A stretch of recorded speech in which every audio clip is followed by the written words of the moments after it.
नमस्कार दोस्तों, एक बार फिर से स्वागत है आपके अपने चैनल डीके टेक में। आज हम बात करने जा रहे हैं एक न्यू टेक्नोलॉजी के बारे में जो कि डिजिटल इंडिया से जुड़ी हुई है और ये इसका एक नया कदम है जिसके ज़रिए आने वाले समय में जो पेमेंट गेटवे का जो सिक्योरिटी सिस्टम है वो एक तरीके से हाई हो जाएगा और उसके अंदर बीच में उसके अंदर हेरा फेरी करना, एक तरीके से जो करप्शन होता है उसके अंदर उस पर पूर्ण तरीके से कंट्रोल किया जा सकेगा। तो क्या है ये ई रूपी और किस तरीके से ये काम करेगी, इससे किस किस को फ़ायदा है, किस किस को नुकसान है, ये सारी जानकारी जानेंगे हम इसी वीडियो के जरिए। तो सबसे पहले अगर आप चैनल पर नए हैं तो चैनल को सब्सक्राइब कर दीजिए, साथ ही बेल आइकन प्रेस कर दीजिए ताकि इसी प्रकार की इन्फॉर्मेशन सबसे पहले आप तक पहुंच सके। और जानकारी के लिए चलते हैं वीडियो की ओर। जैसा कि आप सब जानते हैं कि पिछले कुछ वर्षों से लेन देन करना इतना इजी और आसान हो गया है कि हर व्यक्ति आसानी से किसी मोबाइल नंबर के द्वारा या क्यूआर कोड को स्कैन करके तुरंत इजी मोड में फास्ट तरीके से वो अपना पेमेंट ट्रांसफ़र कर सकता है, लेन देन कर सकता है। उसी लेन देन की कड़ी के अंदर जैसा कि यूपीआई ट्रांजेक्शन 11 अप्रैल 2016 को स्टार्ट किया गया था, उस टाइम से लेके अभी पिछले 5 वर्षों में इसको जो प्रोग्रेस इस फील्ड में हुआ है, यानी हर व्यक्ति कहीं ना कहीं डायरेक्ट और इनडायरेक्ट यूपीआई पेमेंट से जुड़ा हुआ है। जैसा कि ई रूपी की घोषणा माननीय प्रधानमंत्री द्वारा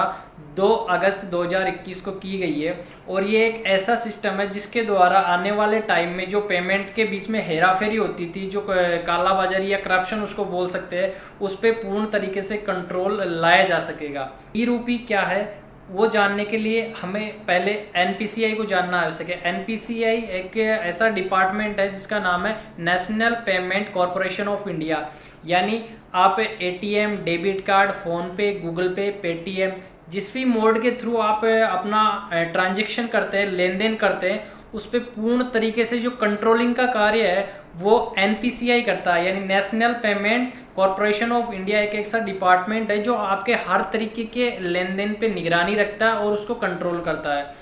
तो इसी ने एक नया सिस्टम जनरेट किया है जिसका नाम है ई रूपी। ई रूपी का सीधा सीधा मकसद एक ही है कि जिस काम के लिए आपको पैसा देना था वो पैसा न देके गवर्नमेंट अब आपको आने वाले समय में उसका एक क्यूआर कोड या वाउचर कोड देगी, जिस कोड के जरिए आप जिस काम के लिए आपको वो कोड मिला आप वही काम उससे कर सकते हैं, दूसरे किसी काम में उसको उपयोग नहीं ले सकते। अभी तक ये होता था कि किसी योजना से जुड़े बेनिफिट में आपको अकाउंट में पैसे दिए जाते थे और उस पैसे का आप मतलब किस काम के लिए दिया गया और आप उससे काम क्या कर रहे हैं वो अलग अलग होता था। लेकिन आने वाले समय में ये नहीं होगा। ई रूपी में सबसे पहले एक, अगर आप क्रेडिट कार्ड या डेबिट कार्ड यूज़ करते हैं तो आपको आसानी से पता होगा कि क्रेडिट कार्ड या डेबिट कार्ड में एक यूजेज निर्धारित लिमिट, स्पेशल ऑफर के अंदर आपको निर्धारित लिमिट यूज़ करने पे उसका बेनिफिट मिलता है, जो बेनिफिट आपको एक गिफ्ट वाउचर या कोड के द्वारा आपको दिया जाता है।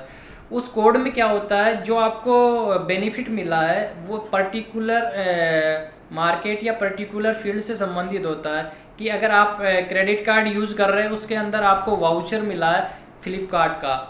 तो उस वाउचर का उपयोग आप फ्लिपकार्ट की शॉपिंग के अंदर ही कर सकते हैं, दूसरे किसी फील्ड में नहीं कर सकते हैं। ऐसा नहीं है कि आप फ्लिपकार्ट का वाउचर मिला है और उसको आप बाटा के शोरूम में यूज़ कर सकते हैं, आप उसको मंत्रा पे यूज़ कर सकते हैं, ऐसा नहीं होता। वो पर्टिकुलर उसी फील्ड में उसी जगह आप उसको रिडीम कर सकते हैं, उसका लाभ ले सकते हैं जिस काम के लिए आपको दिया गया है। तो सेम इसी तरीके से ई रूपी के अंदर सिस्टम जनरेट किया गया है कि आने वाले टाइम में जो भी सरकारी योजनाएं होती है और उन योजनाओं के अंदर जो बेनिफिट बेनिफिशरी को दिया जाता है वो डायरेक्ट उसको उसी काम में लेने के लिए ये एक ऐसा सिस्टम तैयार किया गया है जिसमें आपको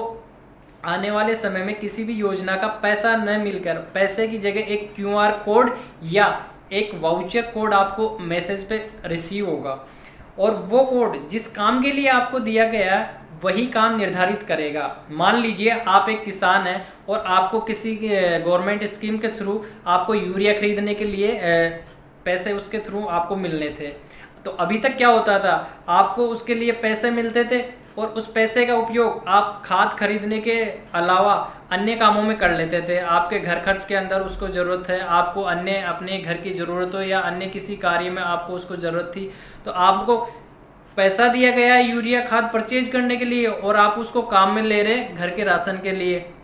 तो जिस काम के लिए आपको पैसा दिया गया वो उस तरीके से फुलफिल नहीं होता है, तो उसी चीज़ को मैंडेटरी करने के लिए आपको आने वाले समय में जो पेमेंट है वो कैश या आपके अकाउंट में न मिलके उस पेमेंट का एक वाउचर मिलेगा। जो वाउचर के अंदर एक निर्धारित कोड होगा या फिर उसका QR code, quick response code, वो आपको मिलेगा, जिसकी जो राशि है वो निर्धारित होगी कि ये QR कोड है जो 2000 का है, 4000 का है, 6000 का है, जो भी उसका निर्धारित अमाउंट होगा, उस अमाउंट को आप उसी फील्ड या उसी मार्केट में जाके रिडीम कर सकते हैं। मान लीजिए आपको यूरिया खाद परचेज करने के लिए QR कोड मिला, तो आप उस QR कोड को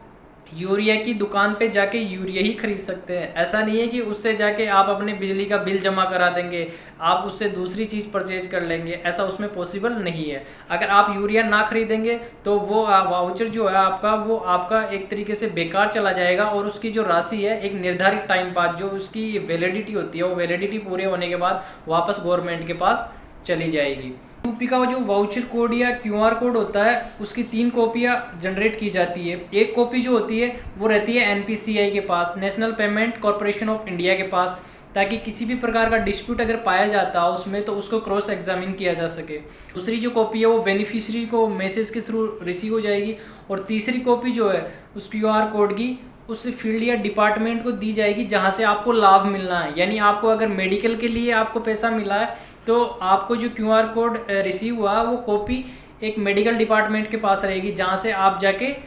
अपना बेनिफिट ले सकते हैं, यानी आप अपना पेमेंट एक्सेस कर सकते हैं वहाँ से। यानी आपको अगर दवाई के लिए पैसा मिला तो आप मेडिकल डिपार्टमेंट में जाएगा, आपका कोड रिडीम हो जाएगा और वहाँ से आपको उस चीज़ का बेनिफिट मिल जाएगा। इसके अलावा दूसरे किसी डिपार्टमेंट में आप लेने जाएंगे तो आप वहाँ से आपको कुछ नहीं मिलेगा। यूपी का सीधा सीधा मकसद एक ही है कि जिस काम के लिए आपको पैसा देना था वो पैसा न दे के गवर्नमेंट अब आपको आने वाले समय में उसका एक QR कोड या वाउचर कोड देगी, जिस कोड के जरिए आप जिस काम के लिए आपको वो कोड मिला आप वही काम उससे कर सकते हैं, दूसरे किसी काम में उसको उपयोग नहीं ले सकते।